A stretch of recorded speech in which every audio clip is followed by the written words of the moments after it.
Are you wondering how you can contribute to Funniest Thing?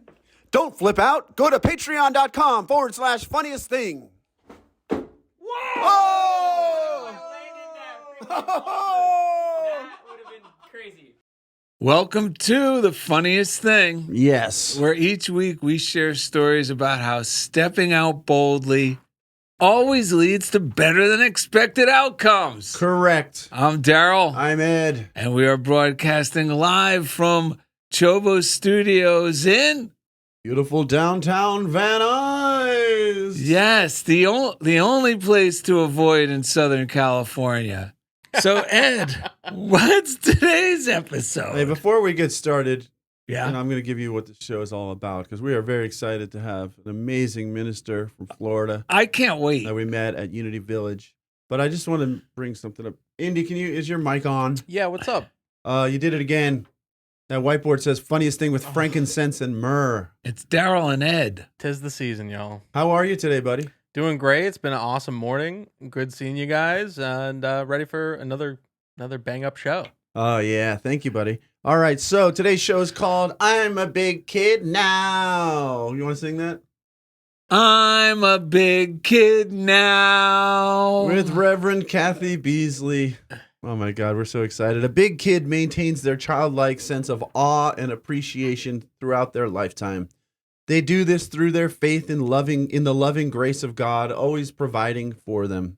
Therefore, the only unforgivable sin is shutting ourselves off from fresh inspiration or guidance from God. We got that from Emmett Fox, and we have that reading today. On this episode, Darrell and Ed remind listeners that God knocks at the door of our consciousness every morning, excited to give us new inspiration and motivation. Let's keep the door opened. And during the second segment, Big Kid Kathy Beasley, amazing Unity minister. She's a roaming minister. No, she roams around. She's the type of minister that likes to roam around. She's never in one place. She roams from town to town. But today she's going to keep us drinking from the fountain of youth with today's reading, which is enthusiasm. Well, since we're keeping the door open to fresh inspiration, and that's the fountain of youth, I think we should jump right into these three breaths. I thought so too. All right. This is from none other. Oh, man, this guy Who's has this, sir? the original Unity wings. Yeah. Sir Paul McCartney. This is Wings, though, right? Or Yeah, it's Wings. Yeah. So let's take a deep breath. God is knocking at the door. God is ringing the bell. Do me a favor, open the door and let him in. God is knocking at the door. God is ringing the bell. Do me a favor, open the door and let him in. Yeah, oh yeah. God is knocking at the door. God is ringing the bell. Do me a favor, open the door and let him in. Oh yeah, whoa. Man, Darrell's really adding the spice of life to that one. Yeah, because that was one of those songs that I was like, oh no, not this again on the radio. And those tend to make the best three breaths. I know. The songs that we didn't really enjoy. They put a little pep in your step. I want to tell everyone, I've never read this before, but be a member of the Funniest Thing Yes. Club. We are a group of truth enthusiasts who live each day as ambassadors of God's love. As we consciously radiate love, we perform everyday miracles and experience better than expected outcomes. All of that is true. If you're already living this way or strive to, then you may consider yourself a member. We motivate one another by simply sharing how miracles occur naturally in our circumstances as the result of living lovingly and expectantly. And I added this. I found this quote because what happened earlier this week, this was stepping out boldly and being a big kid. There was something in my work that I had to clear up about the minutes of the services I was delivering to a kid because the paperwork said one thing, but it was like a doctor. If you overprescribe meds and you knew like these meds are not right for this kid, I couldn't give it to the kid. But I didn't get around to fixing it. In our district, these kind of things can be a big deal. So my little old fearful mind was like seriously like terrified. As finally I said, I'm going to face this. because underneath it all, I had this inspired idea. If I call this parent, we get along, they're Yeah. going to be excited. It's going to be easy. But the other part of me is going, but what if she doesn't? What if she's mad at you? What if she makes it a legal issue, legal, whatever? But Man, I that finally just said, place. I'm facing this. Yeah, exactly. I'm blessing it. Because that's all those are just the rumors that they all imagine and talk about all the time. Yeah. And you pick up on them, but Right. it's not, none of it's real. It's like if you told a little kid about a strawberry, but you made it seem that don't go near that strawberry. It's it poisonous. might bite you. It's Yeah. poisonous. Not only that, but even thinking about eating it is, Yeah. you get it. So finally, I just faced it. I left a message for this person. The next day, she called me back and was like, so thank you so much for the call and the updates. And I don't even know if I updated anything on. No, I think I told her that I had a new plan because I had done my due diligence. I had talked to the teacher. I'd come up with a great plan. And it was really considerate of the child. So she's, funniest thing, she's like, I'm going to be on campus tomorrow. I can just stop by her room so she could sign Right. and be done with it. Anyway, so I'm talking to her and I'm getting excited and she's excited. And I knocked about 2/3 a cup of cold brew straight onto my computer, my MacBook. Thankfully, Darrell's a huge proponent of like not just this little thing, but don't be cheap with yourself. He always says, "Get the Apple Care, whatever, do." Yes, because one time you're Yeah. gonna. All it takes is one time, and this will cover it, And and it'll be well worth it. Kirk Chelson and I, postcards from Kirky. We have his postcard. We're talking about this in relation to you and how you're always encouraging. Don't be cheap, And when we used to be cheap, I'm not going to get that insurance. We never had enough money. Yeah, But once we started really believing what Dugan used to say, money is not your problem. Money's it's not really the- about your consciousness. yes. Now that I do indulge in these things, I have more money than I've ever had, and I never have to worry about it. So it's all feeding together. So anyway, the computer, I shut it down. It seemed like it was kind of fine. I dried it off. But later that night, it was like you said. Was it like the In the movies, yeah. where it goes, yeah. So part of me got super emotional, like, oh, woe is me. And my wife was trying to encourage me. I and, ruin everything. Yeah, and I told her. This is what I get for being nice to a parent. Yeah, so exactly. So my wife was trying to encourage me, but I said, right now I just need to let this go. I can't even take in what you're saying, but I appreciate it. And so I sat and I meditated, and I realized, what am I doing? This is just a piece of plastic with wires and metal and stuff, and it's nothing to do with me at all. And I didn't do anything wrong, and I let all that go. I looked on my phone, went to the Genius Bar, which is an Apple store 7 blocks from my house. It was 6:45 at night. They closed at 8. They had an appointment at 7:45 for me to go in there. I went in there thinking I might have to buy a brand new computer, and I was like, all right, that's fine, right. I'll live with it. I go in there, I talk to the person very quickly. They're like, the max it's going to cost you is $299, even if they have to refurbish the whole thing, which they basically did. So hearing $299, thinking I was going to have to buy a computer, and it being so easy, I walked out of there whistling Dixie. Yeah, that's and- 1/10 of what you would have spent. Right, and it felt good to kind of let go of this thing that I felt like I needed to rely on. How am I going to live without this computer? I gave it to them, walked out of there. They literally locked the door right behind me because the place was closing. So $299, less than 3 days later, I got a brand new computer sent to me. That I got an email that said, so Wednesday night at 8 o'clock they took it. Friday at like noon, it was already done. Your whole refurbished new computer. And now I have a whole brand new computer. And it all started by facing that one thing. Oddly enough, the whole thing turned out, I don't even know why I brought this up, but there are so many little miracles. Well, I'll tell you why you brought Why it did I up. bring this up? Because this is staying young for a lifetime. I wrote this. It's funny. This is exactly what you did. Practicing the presence of God. That means, and this is what I wrote to myself just this morning. Throughout the day, each moment, turn to God and surrender to a good outcome. Yes. Don't resist or fight the bad. Just co-create with God. Yeah. Surrender to the belief in a good outcome. Because it's like my mind does the same. It'll start thinking all the things that could Right. possibly go worse from this point, Right. along with beating myself up. But if I'm just willing to open the door to God and go, you know what? And then the other thing is, I read from Florence Scovel's Shin, when we are undisturbed by a situation, Yes. it falls away by its own weight, like a negative thing that's appearing negative. So a combination of these ideas is really the fountain of youth. Yeah. Because we co-create, we're always co-creating. I'm going to read this even though we had that one first. Let me just read this because this goes with what just happened to you. This is from, and this is why life stays young. I wrote a postcard to my brother.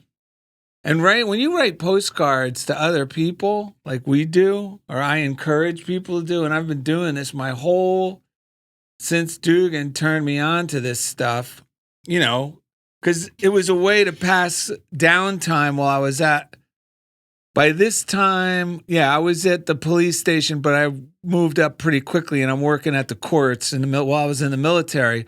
So there was some downtime between cases or between court appearances. And I would just knock out postcards. Right. Like just positive, not bragging about what was going on with me, but just positive little things. I'm thinking about you, this, that, and the other. Or something I might have read in one of our spiritual books that I know wouldn't offend wouldn't set off any alarms to the recipient. So on the end of my brother's, I wrote this, and I think it's because we're thinking about maintaining the childlike faith. And I wrote to my brother, every day can be Christmas when we're looking forward to big, happy surprises. Yeah. And that's the whole thing is humility. I even wrote, because I was thinking, what's humility? Because I'm always coming up with ideas to keep these things fresh. Right. So I wrote to myself. These are notes to myself. And that's why we encourage doing a morning routine. Right. And I wrote, because then you'll have these inspired ideas that click in your mind, and once written, twice remembered, and it gets in your subconscious. Yeah, and also you'll notice the people that we like to bring onto the show, and that the way we do it is we're always applying it to ourselves. Like you just said, these are notes to yourself.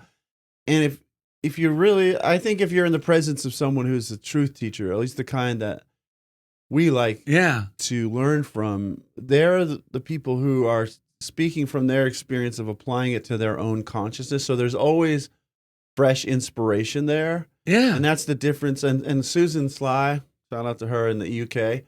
She's the lady who had a gallery that Darrell showed with, and she's amazing.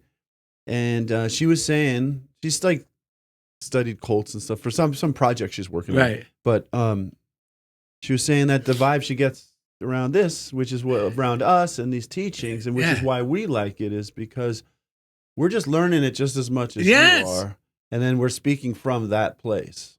This is not us. Somehow we've gotten to some place where we're any more right. And the moment you feel this stuff, you become an authority on it because you become an author of your own experience, and then it just flows naturally, and then you become a blessing to the people around you. So I just wanted to share that because that was brought up this week. Well, here it is. So I wrote humility, and I wrote this little definition for myself. Surrender to life's embrace. Do not resist divine appointments. Yeah. Because when these negative things come up, I'll resist out of fear and then get angry and self-centered about it. Right. But the great news is that's okay if that's your knee-jerk reaction, because as long as it's too painful to stay in that place. And if you've already started applying these ideas to what you're thinking, it's okay if your first reaction is, matter of fact, Dr.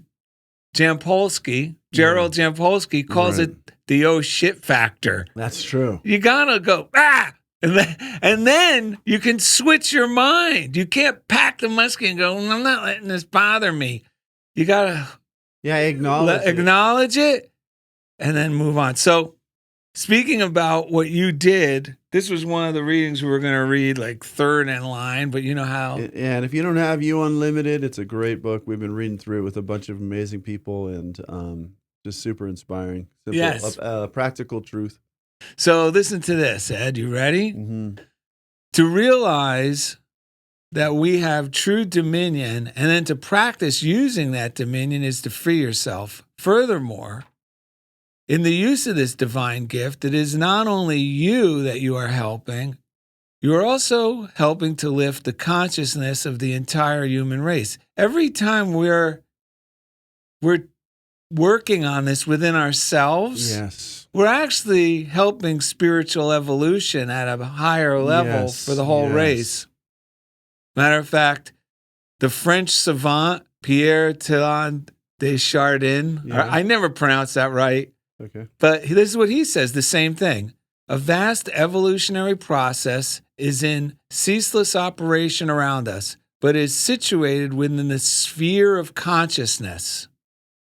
And collective consciousness means as I improve, I'm helping us all improve. Yes. Universe means one, song means we're all one. Yes. So when I'm cursing a thing, I'm actually bringing everyone down. Did you read somewhere I was just reading about, the reading says like when Jesus says like when I'm lifted up, yes. That's what we're doing. Yeah, when we exalt that Christ within ourselves first, really through practicing it and forgiving ourselves and letting go of this stuff, everyone else rises with us. Like we're benefiting everyone. So here it is. Serenity comes with the knowledge that this creative power is always working for you. You realize finally that you are beyond limitation. Now, what does it mean when we say we are co-creators with God or have dominion? Yeah. Well, here it is. When we speak our word, it establishes a cause. It does not return to us void, but produces its effect definitely and specifically in our experience. Our word, of course, and this is the key why we start going negative, but when we bring it to an optimistic idea, a faithful, having joyful expectation, that there's love in there. There's a loving component. And that's where the power in the word is. So our word, of course, is a harmonious creative statement uttered in love from a high level of consciousness with perfect conviction, as though the thing were already accomplished. This knowing that we can speak our word and change our experiences when we take dominion. We can take dominion persistently, recognizing the truth in every moment of our life experience. You can start right now to change the whole course of your life because there is always a new beginning. Yeah. We were talking about this in the green room before this about how important our imagination is in this whole process, because whatever we are thinking about in any moment is some sort of conceptualization of life. Like, unless I'm sitting across from Darrell. If I'm thinking about Darrell and he's not in the room, I'm using my imagination. If I'm thinking of any situation, I'm utilizing my imagination. And forgiveness is a huge part of this. Yes. Because when our imagination is caught up in rehashing thoughts of situations that offended me or threatened me or felt bad, then I don't have that bandwidth available to imagine what I do desire and be open to new ideas and new inspiration. And like, I was talking about, go ahead. I was with Fred Wilecki yesterday. Yeah. And you know what he said that is? We've said it before on the show. When I'm doing that, I'm tuned into AM. Yeah. And I'm not getting any of the good stuff. That's right. Because on AM radio, it was always the news. No, what's the one your mom forced you to listen to? It's not as clear as a signal. No, the one that she made you listen to 5 hours. Ding, ding, ding, ding. KFI news time. It was horrible. I'd be laying in the back of the station wagon going to Vegas and hearing that stuff, But as soon as we can get into the forgiving vibration, we click into a frequency, FM, a whole new frequency. And that's where we're young. That's where we're big kids. I mean, ever since we started talking, I started opening myself up to music again.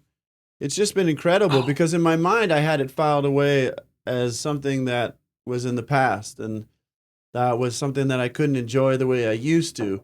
And all these breadcrumbs keep coming along and nudges from Darrell. But I mean, the thing, everyone can nudge me, but unless I open my consciousness up to it, it just doesn't happen. And recently I've been playing some of my older songs, but like approaching them, because now I have enough time, life experience to understand what I was even trying to say, and then enough experience because over COVID, I've been doing this group on WhatsApp with like other people that I grew up playing music with in my and in my adult life anyway. And every day I've been learning a cover song. And I never went through that period because I played band until 8th grade, saxophone and clarinet. Then nothing in high school. I tried to play football, which was hell. Excuse me. But for me, it wasn't me. And then I got back into singing in front of a band in college in this crazy way. But in the between that, I never went through the period where I learned all the covers and I'm going to learn how to play my favorite songs. But I've at 45 or whatever, I learned all these songs, and by learning all of those songs, now when I go back to my own, I go, oh, I can do this, I can do that. But the point is, all of a sudden, this door to music is, and then all of a sudden, what would it be? Last week, I was like, man, wouldn't it be exciting if I had that feeling I had when I was like 20, music was the most exciting thing because I was so excited about what we were creating. Right. New stuff was being born. Man, I got that feeling over the last 2 days, a couple of things that I worked on, and like all of a sudden I was like, wow, this is good. And people were responding to it that I was sharing it with, and it's amazing. But it all came through opening my imagination to the possibility that it was possible. Like opening the gate again. But and as long as I had that, whatever it is, as long as I That's have the it filed child. if I file it under too late, it's still going to keep knocking at the door, like we sang in the beginning, like Paul McCartney sang. It's still going to keep ringing the bell, but we got to open the door and let it in. Yeah. What are you? I was going to say, let me just say this because you're talking about imagination. So there's something I read every morning just to remind myself. I love this. Yeah, this is and great. it's about acceptance, But there's a word in there, the original word, and I substitute it with a different word. And Ed and I were talking about, so I'm just going to read it. When I stopped living in the problem and began meaning worry, concern, morbid expectancy, and began living in the answer, which means the end in mind. I mean, what I really want to be doing. Like me, when I shifted to, I'm going to resolve this thing and feel better. Yes, once we make that shift. So I wrote, so it reads, when I stopped living in the problem, began living in the answer, the problem went away. And acceptance is the answer to all my problems. When I am disturbed, it is because I find some person, place, thing, or situation, some fact in my life unacceptable to me, and can find no serenity until I accept that person, place, thing, or situation as being exactly the way it is supposed to be at this moment. Absolutely nothing happens in God's world by mistake. But there was one word in there I decided to change. Yeah. And Ed and I both agree that this is the word, this is the advanced class. Yes. Because when you read this with this one word change, it means you are in for an entirely new life, and you now have dominion over your life. Your circumstances. You're willing to take full responsibility, and it's one word, folks. This is how you are transformed by the renewing of your mind. When I stopped living in the problem and began living in the answer, the problem went away. And acceptance is the answer to all my problems today. When I am disturbed, it is because I imagine some person, place, thing, or situation, some fact in my life unacceptable to me. And I could find no serenity until I accept that person, place, thing, or situation as being exactly the way it's supposed to be at this moment, the way I'm imagining it to be. Nothing, absolutely nothing happens in God's world by mistake. So underneath it, I tell myself, choose to surrender to God's will is switching to the belief in positive outcomes. Yes. And it's like the Florence Scovel shit. If I'm imagining that this thing's disturbing me right now, because that's what I'm doing. Yeah. But if I can release the disturbance, feeling disturbed by it. Right.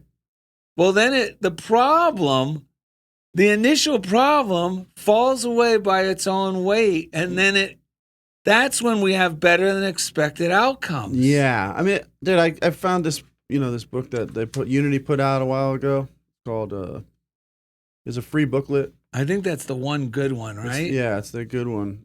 I can't find the front page. Oh, here it is. Somewhere in here. You can get this for free. Yeah, well, I'll figure it out later. But there's a Lowell Fillmore that I like in here, and it says just what you. This is why, and you mentioned imagine. We have to come to grips with the fact that our imagination is really, really important. Neville Goddard says our imagination is actually God within. Yeah, because otherwise we can write it off. That's just in my imagination. It's just the imagination. I mean, but we have to understand the power that flows through our imagination. It's big time power. And this is a good illustration because Lowell Fillmore says, suppose a group of people go into a beautiful garden where there is much to please the eye and to praise, but one of the group who has developed a habit of negative thinking searches among the roses and discovers a worm on which he concentrates his attention and interest. Hunting for worms by the gardener in order to cast them out is quite different than a guest who has come to enjoy the beauty of the garden calls attention to them. Cultivate the habit of looking for the good things of life and of praising these things as you enjoy them, and you will be happy. It is just as easy to find and enjoy these things as it is to complain about the unlovely things. In fact, it is much easier because there are so many more good things in life than bad. But the challenge is when our imagination and our focus is conditioned to keep looking for the bad, all we see is worms. Yeah. Because we've put them in that position because we've made them too big of a deal. But when we're kids, we even see the beauty in the worm, first of all, because we don't look at it as a part of, we're not looking for problems. We're looking for fun and solutions and inspiration, things that reflect who we are, that motivate us. It's amazing. Yeah. And Foster McClellan, we're going to wrap the segment up shortly. This is the perfect wrap up. And then he says, this book is called Thoughts for a Friend. He says, remember when you were young? It's called When You Were Young. Remember when you were young, thought about all the things you might be when you grew up? The possibilities open to you were endless, weren't they? How do you feel about them now? In a rut? Well, my friend, the same possibilities are open to you today if you will only accept them. Age doesn't change a thing. The same law of mind action applies to us today. We become what we think about. Yes. We are what we think we are. This never changes. It's principle.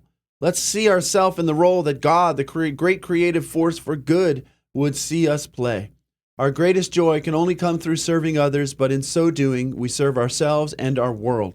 As Darrell says, doing what you love is being of service. Yes. It's great to be who we are. Let's prove it together.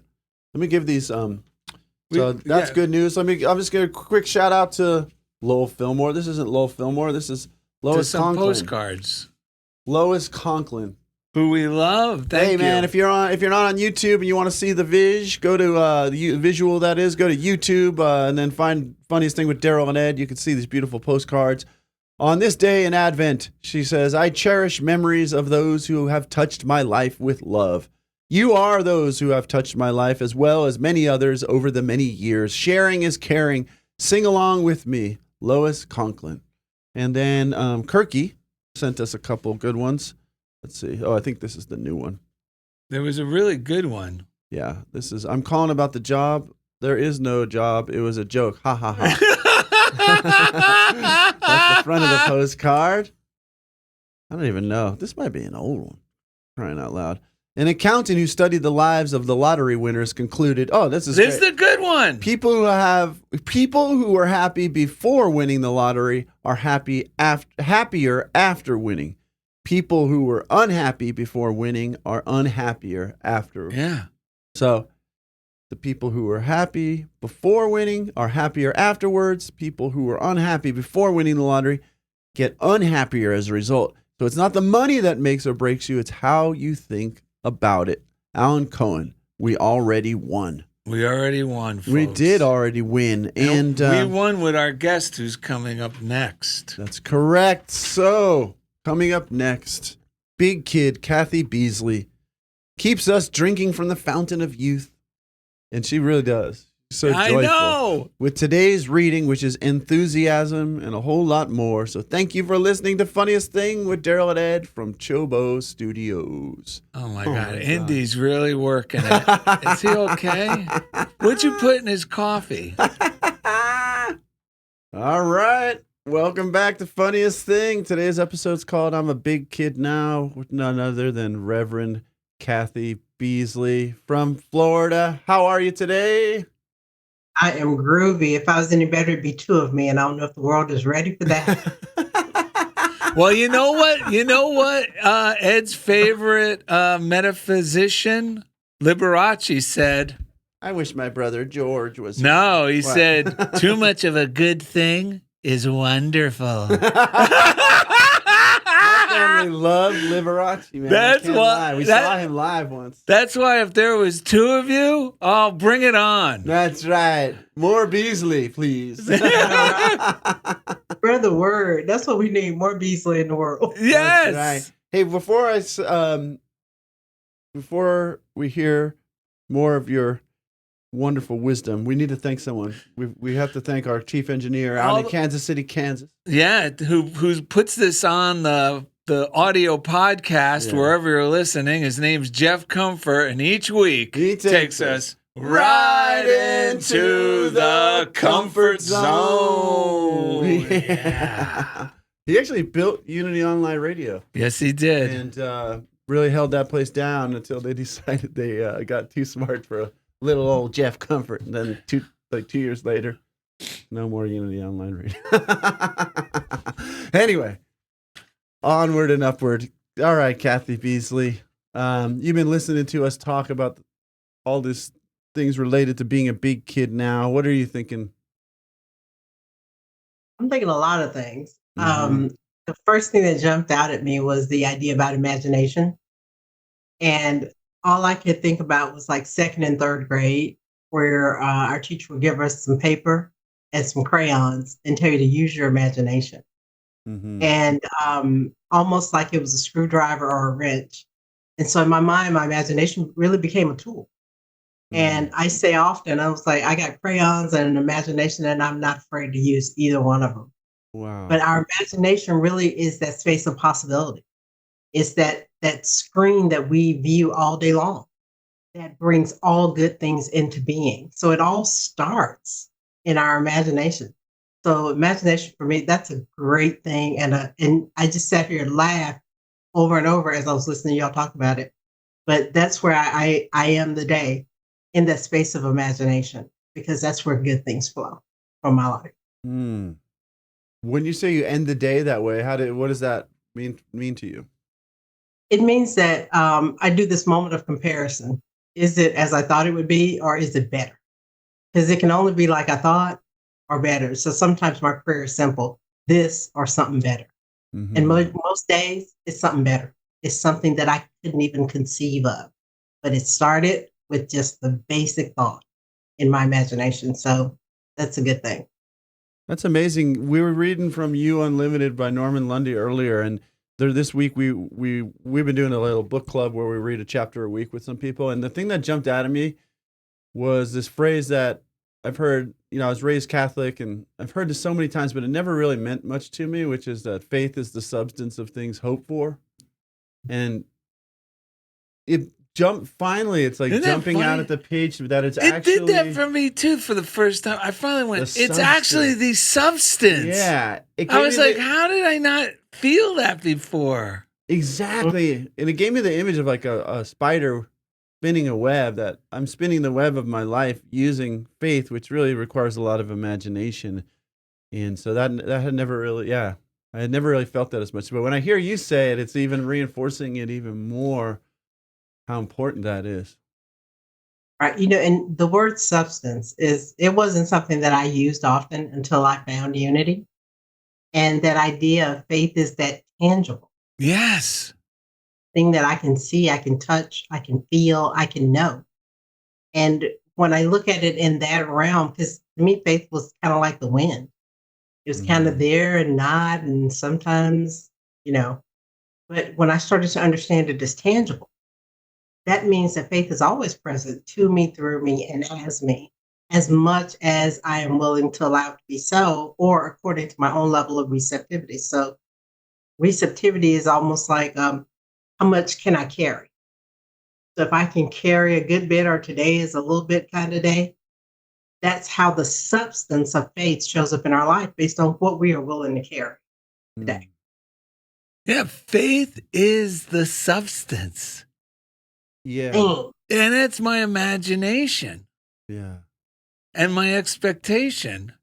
Yeah. Like, it's powerful. It It's really not is. just like a noun describing a type of religion. Right. And it's not even Like just the faith. it's not even just joyful expectation, although that is the power behind it. But it is the actual, like, it's real. Yeah. It's crazy when it sinks into your head, because then you go, holy cow, this is what separates then the men from the boys, the girls from the ladies. But even though we want to stay big kids, you continuing to discipline my mind and use my imagination, always bringing it back for good, for good, for Yeah. good. It's okay if it goes over here, because it will. I just bring it back. Mhm. And we get the results. That is so true. There's a quote from Charles Fillmore in Atom Smashing Power, Mhm. where he talks about faith, and he says faith is the highest expression of belief and confidence. It's the highest expression. It's as good as it gets. Wow. Yeah. That makes sense. And two things you said, we're talking about being a big kid. We can still be spiritually mature. In fact, we have to. If we're To gonna be a big kid, you have to be spiritually it's mature. actually Yeah. when we don't spiritually mature that we turn into Grumpy old adults. Oh my God, Kathy, I looked up this word. Yes. So this whole show got kicked off because we heard a talk by Reverend Kathy Norman at Unity of Santa Barbara. It's available for everyone online. Just go YouTube, Unity of Santa Barbara. You can listen to it. Yeah. And she was talking about how we got to keep that childlike wonder alive. Like, that's what causes old age, Yes. is when we start forgetting to look at things with awe and wonder. And she was citing medical doctors that say, awe and wonder are actually a good tonic for health, physical health. Mm-hmm. But I decided, because she was talking of, the word adult came up, and I'm going, wait a minute, I got to look this up. Because ever hear someone go, oh, what adult? This negative word about I've thought of that. I was so glad when you told me that, because I adult. I love words, and we've dissected so many, and I always thought of that exact phrase, adult. Yeah, so I looked it up.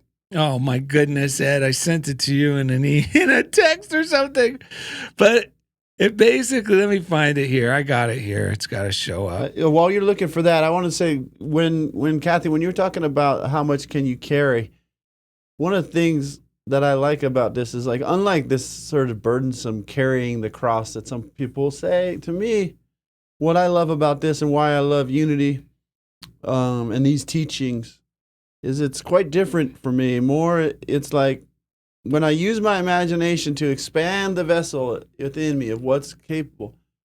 It's God is not heavy. God is light, and it flows in. And so the bigger my imagination of the vessel that I'm willing to receive, the lighter I become, even though I'm carrying more of it. It's very paradoxical, right? It's the more I carry, the lighter I become. I found it. Cool. What you got? Okay. So here it is. So these were notes I took during her talk, and then I looked up this word. Yes. So, be like a child. Seeing all things new is seeing with the eyes of God. The only reason things no longer seem wonderful and I wrote awful, AWEFULL. Yes. And it's funny, I grew up in a town, Clifton, New Jersey, and there was Bond's ice cream. Mm-hmm. And they had the awful, and it was awfully big, awfully good, this milkshake. And the gimmick was drink 2 awfuls, get the third one free. So me and my friend almost killed ourselves one Saturday trying to consume 2 of these monsters. So anyway, here we go. The only reason things no longer seem wonderful or awful is because we've become used to them. We take them for granted. So I looked up the word dolt from adult, Yeah. D-U-L-T. Okay, ready? The word adult, aka adult, says it all from, I sent this to Kathy, from your sermon today. And this now is from the dictionary, folks. Dolt, D-U-L-T, or dolt, D-O-L-T, from Middle English, doled, a variant of dulled. Yeah. Dolt, D-U-L-T, means dulled. Past participle of dullen, to make dull, to make stupid. Adults, therefore, have been dulled to the wonder of life. It's all in the word. Oh, wow. So I want to remain a big kid. I do not want to be adult. Yeah. Yeah, look, me neither. And while you were looking up the word, I looked up the meaning of awe. And awe is a feeling that leaves a mark. Ooh. And you ever have those moments as a kid where you either fell off of something or fell into something? It's like, ooh, that's gonna leave a mark. Yes. Right. So awe is that good space that we fall into or fall from. Yes. And it's so good that it leaves a Ah. mark that's indelible on the surface of our soul. Darn, those awfuls left a mark on me because I still think about them. Awfully big, awfully good. That's got to be a show title. Yes. Awfully big, awfully good. I'll write that I down. love that. I'll write that down. Oh, man. I was also thinking about when we were talking about carrying God, it's almost like the store. Like, yeah, we carry God. How much you need? You know, like, do you guys carry God? Yep. And then because some stores, no, we don't carry God. God, you know, I got real problems. What do you mean carry God? We're the joyous. Yeah, we carry God. What do you need? God What doesn't size? stop. Yeah, we got. Shipment hasn't arrived yet. Yes, that's great. What was the title? Awfully what? Awfully big, awfully good. Nice. Oh, man. I think Charlie Hofker was the one kid who could pull it off. Was he awfully big? Or Yeah, he did- was a big guy. Yeah. Yep. Well, Indy's loving this. He wishes he could get his hands on an awful. You know it, baby. You know, I was drifting off to sleep or something, and I thought about that word consciousness. With science? Well, that's good too. Because that's what I Yeah. looked up, and I was No, like, I told you that years ago. but I looked it up Well, with recently. science, But it colon science. actually means it's. I know, with science, because colon So- is like with. So when we follow our Yeah. intuition or that God, we're actually using a scientifically proven Yeah. method. Right. And it's also like, that's conscience, mind you. Conscience is with science. Yes. Right? But conscious, I was thinking about, it really means to be, it's just, you're aware, like the consciousness of Yes. something is just, okay, I know it's there. I know it's there. It's so simple. Like, people make these, you can make these turns into something big, but it's really just, oh my God, God's there. I'm all right. It's like I that. can't believe It's you're saying this. just seeing it, 'Cause like, I just listened to a Reverend Ike talk this week, and I know Kathy Beasley knows who I'm talking about because we had Yes. a nice talk about Uh-huh. Reverend Ike. So I just happened to put this talk on, because when I'm bored, I don't always want to look at YouTubes that are going to make me sick. All those are the most tempting ones to click on. So I clicked on a Reverend Ike, and he's talking about the mental equivalent, and he's referring to Emmett Fox. Yeah. He says the late great Emmett Fox would talk about the mental equivalent. Yeah. And he's talking about the consciousness. Whenever we have the consciousness of God or of a thing we desire, he goes, what does that mean, consciousness? He gave the best definition. He goes, it's our thoughts and feeling Yeah. about Yes. something. Right. Our thoughts and our feeling is our consciousness of something. And I go, Yeah. Yep. and he says, and that is what invites it into our life. Mm-hmm. The mental equivalent. That is so cool because you all were talking about something earlier about the thing you focus on versus the thing that you don't, and how what you focus on expands. I just said to a group of people this week, you get what you think about. And so if I focus on the thing that I don't want, that means that I'm not focused on the mental equivalent. I'm not Right. focused on the thing that I do want. Yes. And I think that, while everything sounds so sciencey or so heady, It really is very practical. You can try it at home and you won't burn the joint down by just focusing on the things that are meaningful, the things you do want, and allowing that to have new meaning Yes. in you. When you were talking about the with science, which I love that. And so I'll put a little spiritual spin on it. Nice. You in the company of science. Yes. And so, because we just kind of blend that in there. But when you start to think about in the company of, I like that.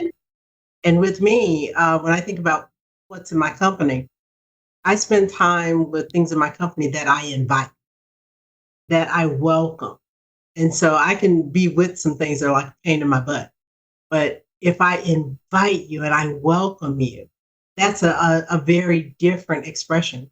And so I think that, when we look at our lives now, how do we travel in the presence of God, in the presence of goodness, in the presence of joy? And when we travel in the presence of something, it's kind of like barbecuing. I can't barbecue and smoke something without at some point coming out smelling like smoke. So Mhm. when you're in the company of something, you start to look like it, act like it, feel like it, in some cases smell like it. Or Right. Yeah. This is so good. From now Yeah. on, when I think of CON in words Yeah. or even the word with, Yeah. and then just knowing that in the company of, it's so much more powerful. Yep. Yeah. Totally. And what you just said is the best because it takes all the pressure off. Right. Just knowing when I keep my mind on the thoughts and the things I really desire, that it's a natural byproduct for me to start having that become part of me. And you gotta really combining it with what I was thinking about when I was like in that half sleep state, and then taking it into the spiritual principle that it's already the things we desire already exist in a vibrational form. So but we have to use our imagination to see it, and so that conscious moment of just like, oh, now I'm aware of it, realizing. I feel like that choice piece, and we were talking about this earlier with the word imagine, like it it totally changes the like framework of like, what do you mean I have a choice? Like that for the way I used to see things or the way I was taught to see that didn't really jive. That made it feel like, oh, then what's real? Well, because I wanted to believe there were excuses for the reason I wasn't going in the direction I really desired. I didn't want to. There was a part of me that kind of liked the notion of, well, I'm a victim, or you don't understand. There's this, and this that's in my way. Right. But that's what was making me feel horrendous. Yeah. As soon as I got woken up to this stuff, it's not just empowering to realize that it's my imagination, the thoughts I'm putting myself in company with, like Right. Kathy said. It takes a little effort, Yeah. but man, you get the results. And then, I mean, the proof is in the pudding because it's like, wow, I like now being responsible. I like the fact that I don't have to say, well, that's how it is, guys.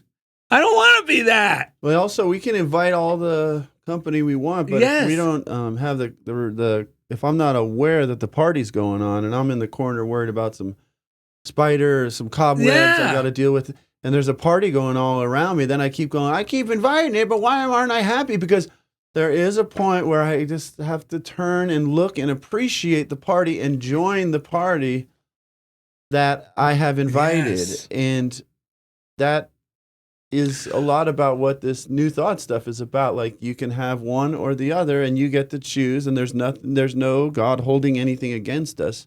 There's only a loving God providing. But we got to practice it. I was talking to Ed on the ride here, Kathy, and I was saying, the key to this thing, and the thing that may seem distasteful to some people in the beginning, is this is something you're going to have to do all on your own, but you're not alone in doing it. That's the key. Meaning, Ed doesn't come over my house and go, okay, Darrell, you got to do your morning routine. Right. Let's do this. Otherwise, you're going to backslide and you're not going to have a great day. We've been here before. No, I am motivated in the beginning because I wasn't alone in doing it. I realized from reading these books, other people are doing this. Mhm. And we're in the fellowship of the Spirit, meaning you're not at my house, but in spirit, and everyone we meet through doing this show, I know Kathy's doing it. I know Ed is doing it. And then we do it and we get the fruits. But as long as I wish things would change. Yeah, I'm thinking positively, but nothing's happened. I wasn't applying it. I wasn't using it to discipline my mind in the direction I wanted to go. Yes. Yeah, I think that's true of so many things. When I started to explore New Thought, I read a lot. And I read until I realized that I could do. And once I got to the place where I could do, then it was like nonstop at that point because all bets were off. Because I'm reading all of this work and I'm listening to different things and I'm listening to how this teaching has changed the lives of other people, has changed people. Yeah. Well, if it worked for them, surely it could work for me. So I started to try it. And as one thing worked, I tried another thing. As another thing worked, I tried another thing. Because it's kind of like Lay's potato chips. Nobody can eat just one. Yep. It just kept going. And I think that's the part that is good. I can still remember when things were not so great and life wasn't so shiny. Yeah. And I have a deep appreciation for both. Right. I look at one and I go, okay. And it's not necessarily a choice, but it's that both the different, the good and the indifferent can exist in one body. The person and the be in one place, and it's okay. Right. And Darrell, as you were talking about the definition of the word adult and being a big kid, the thing that I have practiced in my life is I don't leave one behind in order to do the other. I travel in the company of that childlike essence, that part where nothing fails. I love that. Yeah, it blew up. I'm a little smoky, a little crispy around the edge. Yeah. I'm gonna do it again. Yes. Yeah. Only gonna get better. Yeah. I was looking this up because this is really bringing this whole thing full circle for me, which is Matthew 18:3. Verily I say unto you, unless ye be converted and become as little children, you shall not enter into the kingdom of heaven. And when we're talking about this stuff, the reading that I've done, the study, reminds me that this kingdom exists.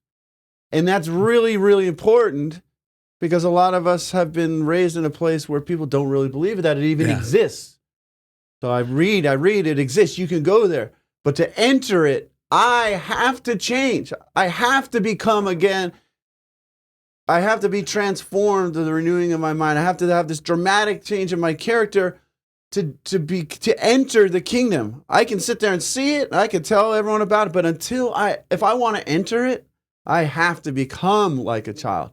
Not just talk about being a child, like we say, not a lecture about joy and why it's so, to feel joy. And like you said, bump my head again and not do things exactly right and be able to laugh about it and realize this whole thing's not, these people's lives aren't relying on whether or not I do it perfectly. That's right. Their life is relying on how they do it. And if I do it a little bit different and they don't like it, so be it. And I can, whatever, but it's not that big of a deal. But I have to become, and I get to become, and I want to become like a child, like a big kid because I want to enter this kingdom right now because I can get to the end and I can leave this body and go, holy smokes, I was in the kingdom the whole time. Or I can live it right now.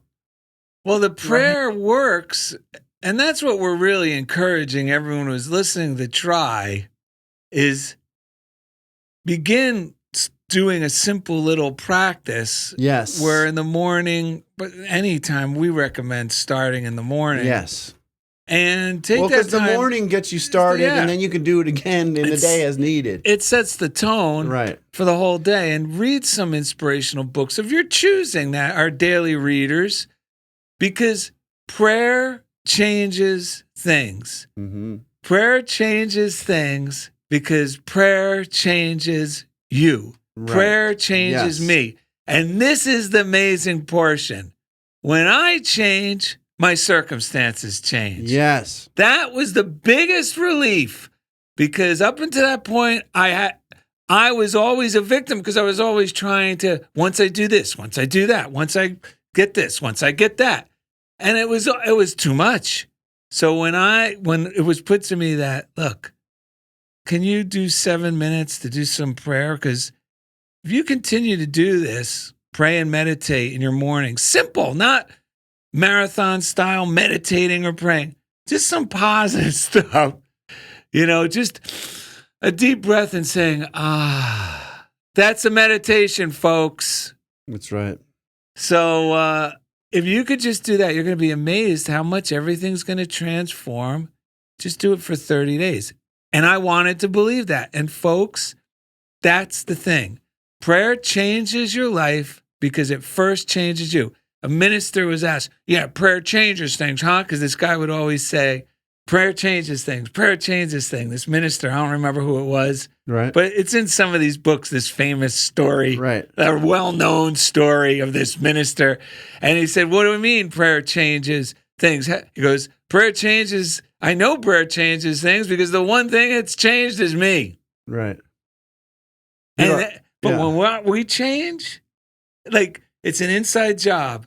As I change, my circumstances. Well, change. Reverend Ike, he said, I was watching this one of his talks. He said, when you pray, you are really talking to yourself. You are talking to your own mind. You are convincing yourself of the good that you desire. Yes. God already knows it. Yes. God already delivered it. Right? Yeah, it gives a whole new meaning to something I used to hear my mother, my grandmother say. They'd say sometimes, I said to myself. And so when we say to ourselves that which is true, we really are just talking to ourselves. I think Ernest Holmes said, change your thoughts, change your life. Yes. And so prayer is simply the connective tissue that really holds every single thing together. And it changes everything it changes everything right now. My mind goes, the reason why it's so profound is because the good we desire is already here. Yeah. I'm the last one to know it. When I wake up to it, I'm the last one to know it. I don't need to go around and tell everyone else. They've all been looking at me like the people who know me are like, I always say this. My wife will, if I go, oh my God, I just realized I can do it. She's like, I've been telling you that for 10 years. Or Darrell will be like, you're finally getting it. Right? And it's like, oh, wow. But it's so true. That's why this is so profoundly different and that's why I have so much hope. Like when I work with the kids or, at these schools, I uncovered this song I wrote about. It's called Sleeping There. And it's like, look out in the morning and you'll see it sleeping there. Look out in the evening and you'll see it sleeping there. Because this good is sleeping everywhere. It just needs to be awakened. It's not that the world's gotten worse or the schools have got the kids have gotten worse. We just need to wake up to this good. It's how much can we wake up to the good that's already there and use it, circulate it, share it, see it in everyone else, encourage it in everyone else, remind each other that it's here. Yeah. That's what changes it to heaven. That's what prayer does. It wakes me up from a hypnosis of negativity. Yes. Like we fall under this slumber of,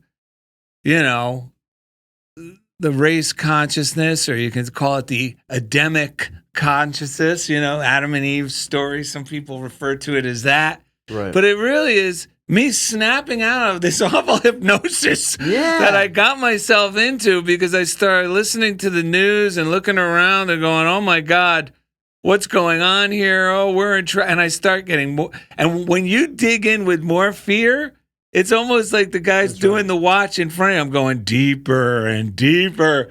But that's why the truth is a fact, or these principles are, because we can always wake up out of it, and it feels so good. And it's funny because scientifically in psychology, they call all those thoughts that even me and that people around us are so adamant about, you got to be prepared. You got to be worried. You got to be on guard. Look what's happening. This is going to only get worse.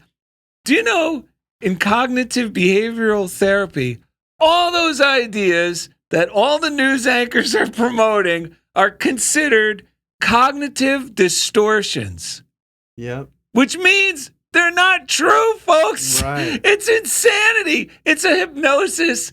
But this is where prayer wakes us up. And it's like in those moments when I wake up, it's like I'm like, what the hell was I thinking? Yeah. Like I'm like, what the was what, and now even what was I so upset about? Like I Yeah. can't even remember what it was. Yeah. No, I think Eric Butterworth talks about that movement as a journey, but not as a journey from point to point, but a journey into remembering the truth of who you are. Yeah. That Yeah. everything you need already is. Anything that was lost has already been returned and restored. Yes. So everything that we are seeking, it's right there. And Ed, as you were singing the song, you got to the point where open the door. Yeah. Everything that we need is at the door. We will open the door for our guests. We'll open the door Yes. when packages arrive. But when it comes down to this point of opening the door to a better way of thinking and seeing the world, we have to open the door. Yeah. Dude, The The door chorus- opens inward. the chorus of this song is, so tell me, is this really how it's gonna be? We will not unlock the door, although we hold the key. We have all been given the power to believe, but we must open up our eyes and acknowledge what we see. That's the whole Oh boy. that you nailed it without me even singing. Exactly. Now I know. See, this is the thing. I wrote this song a long time ago where it was sort of depressing, like, but now, and for everyone out there, because I didn't know about metaphysics. Well, I didn't you know wrote- about new It thought. makes sense because you wrote it from the point of view of being trapped under that hypnosis, but something inside you knew it's there. Yeah, but I didn't know that new thought existed. Yeah. I didn't know that since 1890 and all this time. So, because the movies will share someone who wakes up, or there's some creature like ET or something. But what happens at the end? They all die, or they can't maintain it. It was a nice idea. These stories basically go, you're screwed if you see it this way. Wait. You can't really maintain it. You just described one of those success coach seminars. Yeah. Where you get all popped out but you can't maintain No, it. but the good news is that you can maintain it. And that Yes! you're maintaining it more than you realize you're maintaining it, and it doesn't mean anything terribly extreme, because the first No. person to wake, the only real person I got to wake up is me. Then once I do that, if I feel compelled to help someone, like these students I work with or my staff, I'm telling you, the most powerful thing, and you always say it, it's like that Me Too, or what is it? I feel that way too. But when I share this, when someone's going, I'm having this kind of day, and rather than me tell them, you should do this, but if I go, you know what? I woke up and I was feeling that same way. I totally hear you. And now I've just decided I'm going to be loving today. Then they'll go like, oh my God, that's what I needed to hear. Yes. Because I'm not preaching it to them that they should do it. But if I've applied it to myself and I've those gentle words, and it really comes from a place of love, not like, how I can't believe you're feeling that way. It's like, oh yeah, like I've seen students transform before my eyes, and people like are marvel at it. I was just talking to a mom just yesterday about this. But this kid went from not wanting to come to school, curling up in a ball like in my office. I just kind of adopted him. I'd pull him into my room. I'd let him go through his stuff because he had so much mental nightmare, and he's a sensitive, amazing kid. That was last year. I just slowly kept blessing him, letting him know it's okay. I don't know, just creating a loving space of listening and compassion, because I know that feeling. I feel that way too. I wasn't pretending that I don't know what that's like. Well, you let him know it feels bad there. This year, And that helped him. he's like a totally different guy. He's comfortable in his skin. He comes up to me and does funny stuff. And his mom everyone's marveling because these tools have allowed me to know the solution. Whereas a lot of the tools that are being handed out to like teachers and even school psychologists is like, how are we going to allow this kid to cope with this nightmare that he's never going to be able to let go of, but it will always be with him, but we'll give him the tools to kind of manage. Ugh.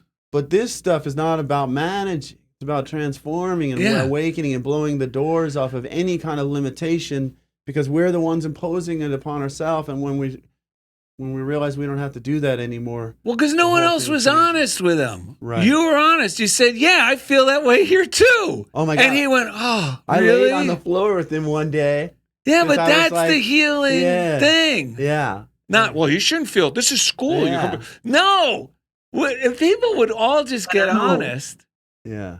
And then now the kid was like connected, like, holy cow. Yeah. I'm not the only one. Yeah, exactly. Yeah. And that song that you wrote, you may have wrote it from a place of being sad and depressed, but when you sing it today, Yeah. you sing it from a place of freedom. That's right. You embody that and you express that. So same words, same story, Yeah. different perspective. And so I think that's what life allows us to do. It allows us to kind of move around, look at things from different angles, Yeah. and then find the angle that works. And that's where we find safety. That's where we find that space of compassion and a way to see our way forward. Yeah. But as long as we stay in the darkness, even though I know that light exists, as long as I just sit there, nothing changes. Right. Start to give myself to that moment of prayer and realizing that I'm not absent light, or I don't know where the light switch is. I'm just getting to that place where I remember that I am the light. Yes. Yep. The seed, when you say that, and this came up during our Lundy talk on Monday,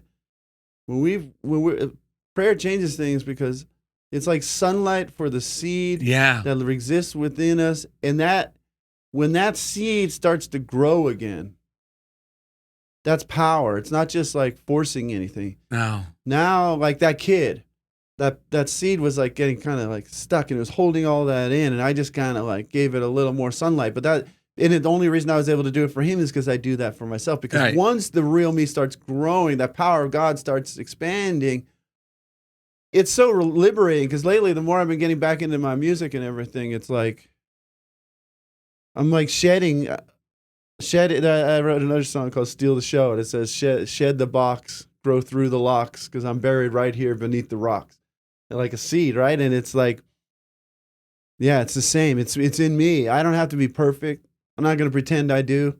Like the beginning of the show, I started sharing that story. I got to the place where spirit, like this feeling of spirit, entered back into my mind, and I had no idea what the hell I'm even talking. I mean, what the heck I started with. Thankfully, that's why I love working with you and other people. But because sometimes it doesn't look the way I think it should look. It never looks the way we think it should look. That's the great mystery. Yeah, and it's always better. And the ability to let the God in me do what the God in me wants to do to other people without me editing it and thinking I know better. I don't know better. If I just let it come through, it transforms people in the way it's going to transform people, or it influences or inspires or whatever. But it's the transforming of me where that's the thing I can do. And then I can just let it go. And then if someone doesn't get it, it's like, I get it. I don't get it either. You know, you don't want it, that's fine. But I know what I'm here to do, and I'm just going to keep doing it and see what happens, you know? Yeah. Well, are you ready for our daily word reading? Oh, shoot. I mean, about our that. anonymous reading? Kathy, you got time? Because we've been keeping you. Are you got some? Yeah, let's hear it. All right. Hey, great. that's an anonymous reading. Yes. From what year? Anonymous reading. I love this. What year is It that? opens and says that Oh, right. I am enthusiastic about life. Yep. Yes. Centering myself in daily prayer, I develop a spiritually enthusiastic nature that shows up consistently in all that I do. The indwelling Spirit of God inspires me to act with a confidence that is infused with exuberance. I am guided in how I can serve others and how I can make meaningful differences in my world, rising above any thoughts of lethargy or procrastination. I embrace projects and processes with creativity and energy. I act on and share divine ideas. Throughout my day, I greet others with genuine enthusiasm. My affirmative thoughts motivate me, and my thoughtful actions encourage those around me to move forward in a positive direction. All manner of accomplishments are realized effortlessly and with enthusiasm. The supporting scripture for our anonymous reading comes to us from Paul's letter to the Romans 12 and 11 says, "Do not lag in zeal, be ardent in spirit, serve the Lord." This is just what I needed to hear, because after this show, we're going to go eat at a restaurant in Santa Monica, primarily because a guy from Russia Oh, that's right. called me, and I forgot who it was. I'm like, Dmitry Koloklik, He loves the like show too. a crazy name. And I'm going, I know this guy from somewhere. Where do I know him from? Hey, it's Dmitry. And all of a sudden it clicked. And he wants to buy a copy of my book for his kids to mail back to Russia. And he's in town. And I said, okay, you can meet us at this place, because he's staying in Orange County, which is a little further away.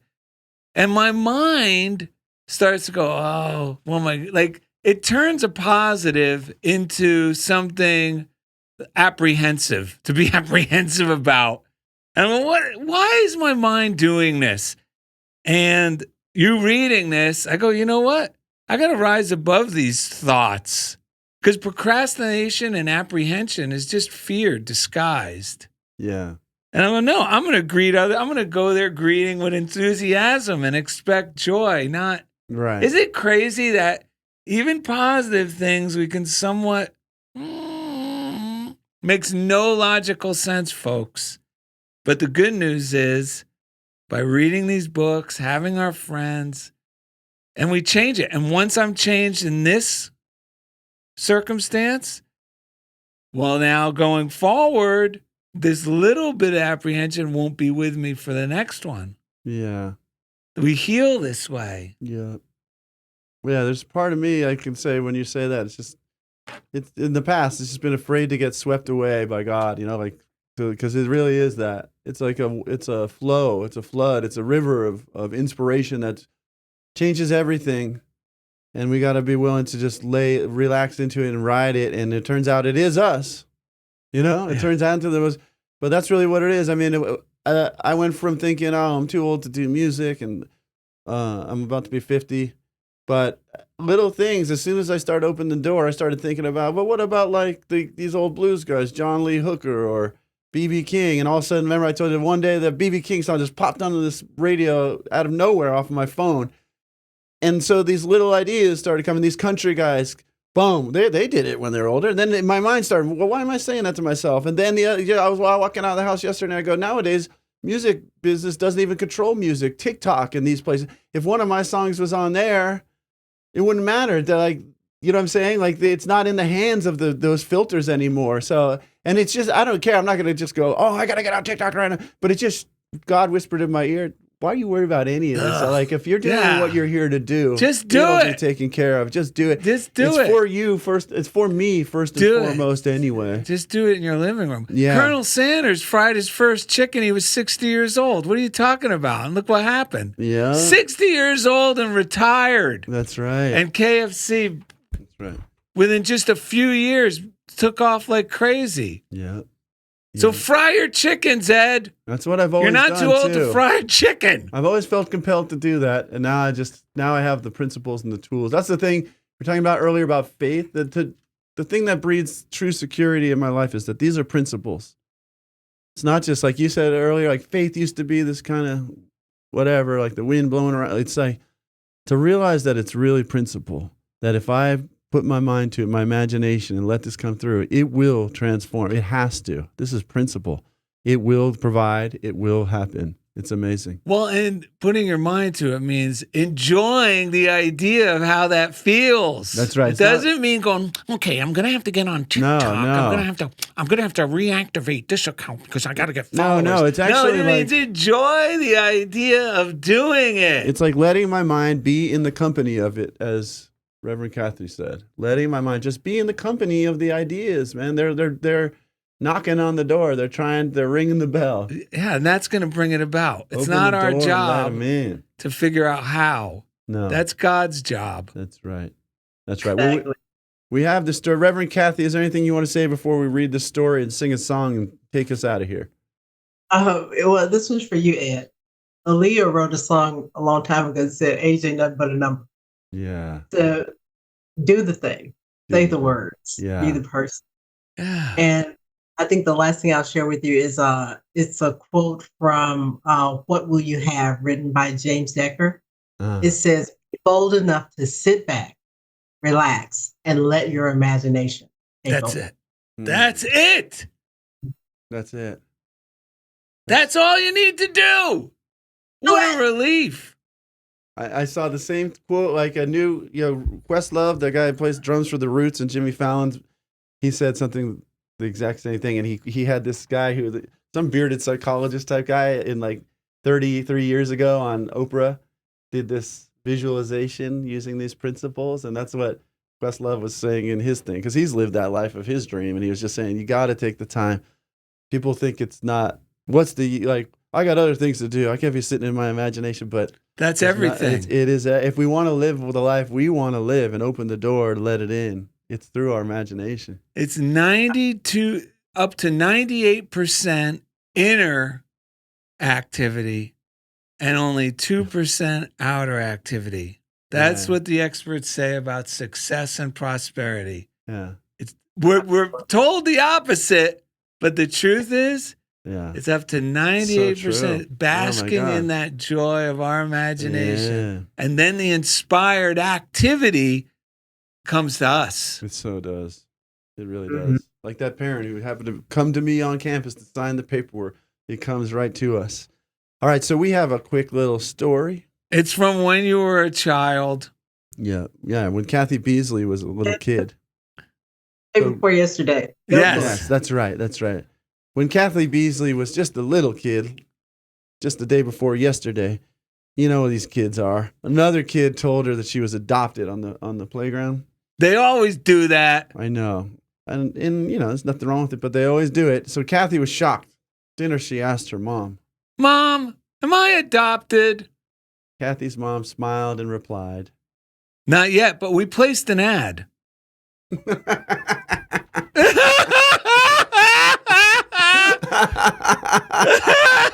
So not far from the truth. We had a feeling. Well, we adopted you. That's right. Yeah. You're one of us. We're one of you. We're so glad we met you at the Fillmore Bible Society gathering. You're one of us, and you know what we are, Ed? I don't want to grow up. I'm a Toys R Us kid. They got a million toys at Toys R Us that we can play with. I don't want to grow up. I'm a Toys R Us kid. They got the best for so much less. It'll really flip your lid. Visit DarrellandEd.com. Reverend Kathy, we love you! To find easy links to everything we do. And thanks again for being a part of Funniest Thing with Darrell and Ed. From bikes to trains to video games, it's the biggest toy store there is. Gee whiz! We don't want to grow up, because maybe if we did, we couldn't be a Toys R Us kid. Woohoo! Awesome. $500. Really? See, $200 for you, sir. $100 for you. What the heck? Oh, no. $100 for you. No way. Are you serious? Yeah, I'll give you 100. Let's see what's on that. Of course. Thank you so much. When you record your podcast at CHOBO Studios, you're helping people in need. Here at CHOBO, we take a bold stance on helping the community by giving away 10% of all revenue, not just profit, to kind, hard-working people in the streets of Los Angeles. And thanks to all these wonderful podcasters, we've been able to give $1,400 this year alone through our kindness initiative, CHOBO Kindness. Brought to you by CHOBO Studios, LA's premier podcasting powerhouse. Follow for more.